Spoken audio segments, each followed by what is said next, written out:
General ఎస్ఐకి ఒక particular syllabus ఉండదు. అంటే ఇప్పుడు ఏపీపీఎస్సీ, టీజీపీఎస్సీ అంటే ఇవన్నీ ఇస్తుంది, కానీ అది విడ్త్ కూడా మీకు చెప్పదు. అది యూపీఎస్సీలో అయితే చూడండి, ఒక్క విషయం చూడండి. As far as UPSC syllabus is concern, there is no definite syllabus for the general essay అండి.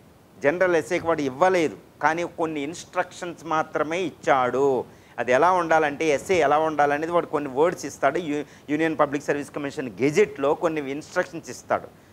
What kind of instruction? Number 1 is concise, effective language, okay, proper structure ఉండాలి అని చాలా కొన్ని ఇన్స్ట్రక్షన్స్ ఇస్తాడు. నేను మీకు అన్నీ డిస్కస్ చేస్తాను. నేను ప్రతి word is important. Concise, exact and effective expression, okay, effective language, ఇవన్నీ మీకు కొన్ని ఇన్స్ట్రక్షన్స్ యూపీఎస్సీలో ఇస్తాడనమాట.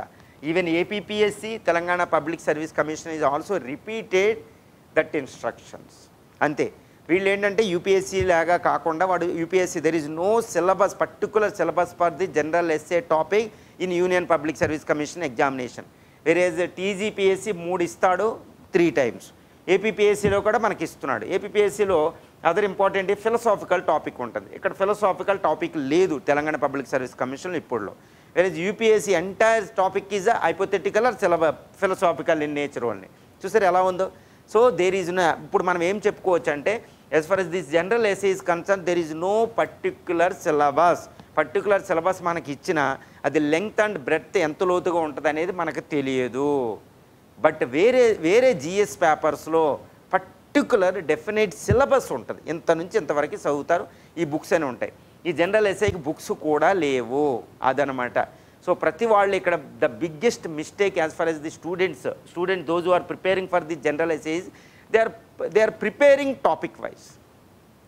ఓకే, టాపిక్ వైజ్ ఈ టాపిక్ ఎంత, సోషల్ టాపిక్స్ ఇంత, ఇదెంత అని ప్రిపేర్ అయిపోతారు. కానీ ఇక్కడ మనం you have to change this kind of situation. ఇప్పుడు స్టూడెంట్స్కి నేను ఇచ్చే గైడెన్స్ ఏంటంటే, you need not worry about the topics ఏది వస్తాయో నేను చెప్పలేను, మీరు చెప్పలేరు, ఎగ్జామినర్ కూడా చెప్పలేడు ఏ టాపిక్స్ ఫైనల్గా ఎగ్జామినేషన్లో కనిపిస్తాయో. కానీ మీరు అప్పుడు టాపిక్స్ వైజ్ ప్రిపేర్ అయితే మీరు ప్రిపేర్ అవ్వని టాపిక్ ఎగ్జామ్లో వస్తే what would be the situation?